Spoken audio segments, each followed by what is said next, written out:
Okay, I am here with Peter. Can you pronounce your last name? Kleponis. Kleponis. I'm glad you pronounced it first because I would have never gotten it right. And your book is Restoring Trust, a couple's guide to getting past porn. Now, this is a subject that's very, very touchy for a lot of people. In fact, my wife picked up a copy of your book because we were collecting books there, and it was like she seemed embarrassed about it. But it's a very different situation than when I was a young man and when you were a young man.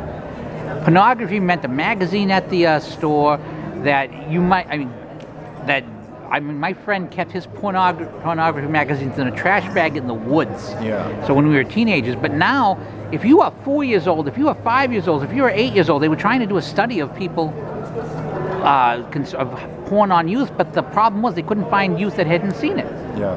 The average age today when a young person first encounters pornography is 8. So, and you're right, it's just a click away. It's the accessibility of it that it's made it so pervasive. And what does this when you talk about restoring trust, what does that mean in terms of the book? Well, this book is for Catholic couples, married couples whose marriages have been torn apart by pornography, and that's what pornography does. For example, when a wife discovers her husband viewing pornography, she feels hurt, she feels betrayed. This is as serious as an extramarital affair. Now, to her husband, what's on the internet might just be, pictures on images on a computer screen. But to his wife, those aren't just images; those are other women.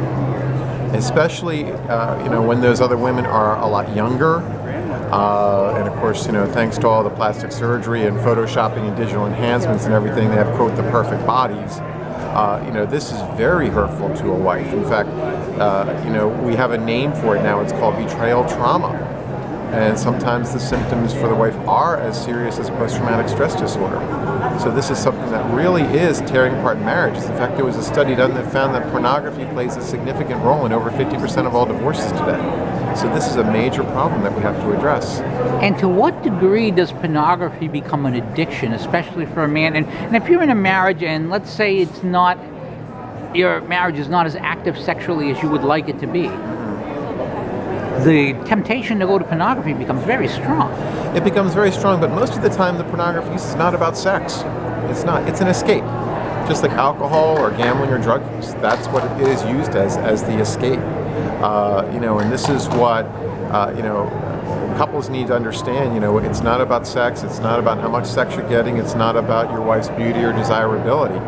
It's just something that a man usually discovers in his early adolescent years. And of course he knows it's wrong, but still it's fun, it's exciting, it's the forbidden fruit and so forth. But then there's this little voice deep down inside that says, hey, this is a great escape. This makes us forget all of our problems. Let's keep going back to this. All right? And because the effects are temporary, you have to keep going back to it over and over again. And this is how it becomes addictive. And it's much harder these days because our society has embraced it as something normal. It has. The pornography industry and the major media have really normalized pornography. It's interesting, years ago, the way they tried to normalize it was they called it adult entertainment. All right, well, now it's become so normalized, they don't even call it adult entertainment anymore. They just call it porn. And it is very accepted. You go onto our college campuses, you talk to young people, young men and young women, and they all have no problem with pornography. They all look at it. And this is not just a men's issue anymore. Women are looking at it too, and women are becoming addicted. And these are the women who are going to be the mothers of the children. And yes. There's a fair amount of pornography that normalizes relations, father-daughter, mother-daughter, son pornography, and that's a very dangerous step to take. That has happened, in our culture, because we've become so immune to the soft porn out there.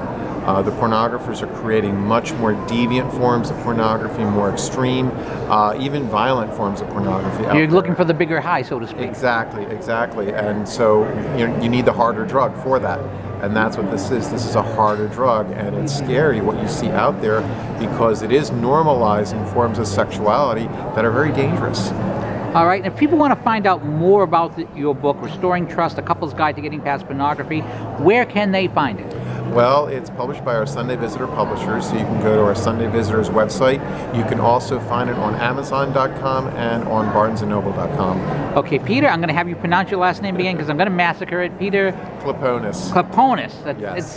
It's actually not that hard, but I'm having trouble with it. Well, thanks to the people at Ellis Island, it's phonetically spelled. All right. Well, thank you so much for your time. Thank you for having me.